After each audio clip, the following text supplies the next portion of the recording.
Ape Nation, it's David vs. Goliath today. Let's cut off his frickin' head.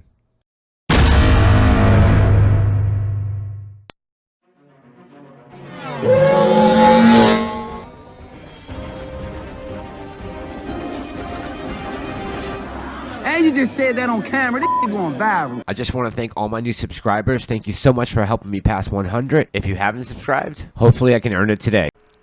Ape Nation, how are we this morning? It is Friday, June 18th, 2021. It is currently about 7:30 a.m. All right, couple things let's get into for the day before the bell. AMC pre-market, right now we are up about 35.35%, 21 cents to 60.94. Couple things I want to talk about today. First of all, first and foremost, I'm assuming that you guys got your emails from E-Trade or Robinhood or Webull, whoever you have your AMC shares with. The annual shareholders meeting is coming up on July 29th, the one that was postponed from May 4th. You have until the 28th to vote on the different proxies that they're having us vote on. So guys, no rush about putting your vote in. You have 5.5 weeks to make up a decision. Me personally, I'm going to wait to see what happens with the stock over the next 5.5 weeks. Do we squeeze? And I'll make a decision, maybe the day before or 2 days before. There is no rush. You have plenty of time. Okay, next thing we gotta talk about is options today. So if we can hit $65 today, we gotta break 62 first. But let's say we do break 62, our next stop is gonna be 65, right? That's gonna be probably $5 increments. After 62 will be the way that we stair step. If we can break 65 and hold it, we would have over 500,000 different calls expiring in the money by 4 o'clock today. So what does that mean? Well, to new apes, just so you guys know, this could possibly cause the stock to gamma squeeze today. And there's a big difference between a gamma squeeze and a short squeeze, okay? If we're looking at a gamma squeeze is basically when there's widespread buying of short-dated call options. Short-dated call options for a particular stock. This effectively creates an upward spiral in which all call buying triggers higher stock prices, which results in more call buying and even higher stock prices.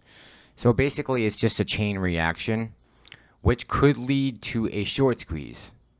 Now, with a short squeeze, an increase in stock prices can force people who shorted the stock to buy back their shares. So we're talking about the hedgies, right, who have been shorting this thing for the last, 9 months. So the gamma could be a spark that lights an inferno of short squeezing.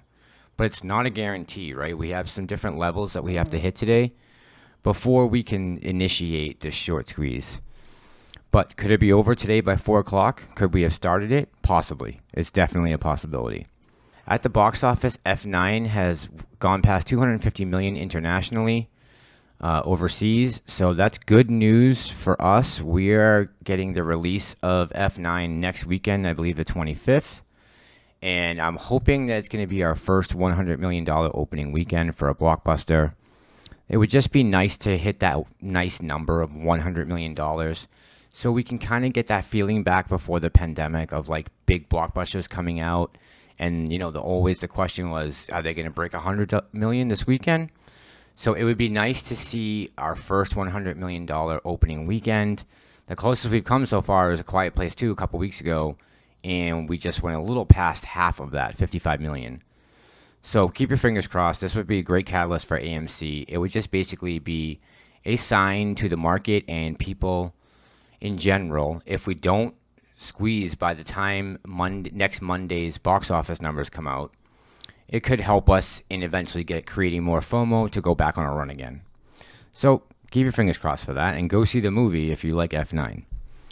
All right, guys. So last thing I want to talk about, if you get a chance today, take a screenshot of your position. I know it's kind of a pain, but just in case something happens with these cyber attacks, President Biden met with Putin last week at the G7, and apparently he gave Putin a list of 16 critical infrastructure entities which are off limits, quote unquote, to cyber attacks, which I guess these entities included energy, water, and more.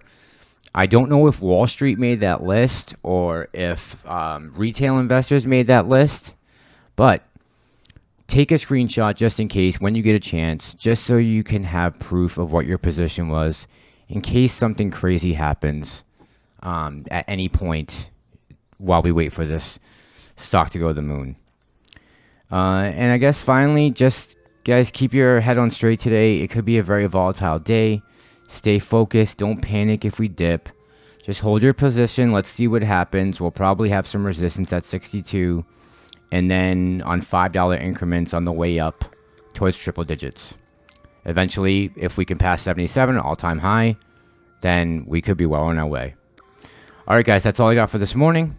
Keep your eyes open. Later on this afternoon, I'm going to have that video coming out about Adam Aaron, and Trade's video, their interview from a couple weeks ago, and how I feel it affects the 25 million shares that they're asking for. I worked hard in that video, so if you get a chance to watch it later on, that would be great. Guys, enjoy the market today. Enjoy the rest of your day. Hold the line. This is Ape Nation. I'm the Massalorian, and I'm out.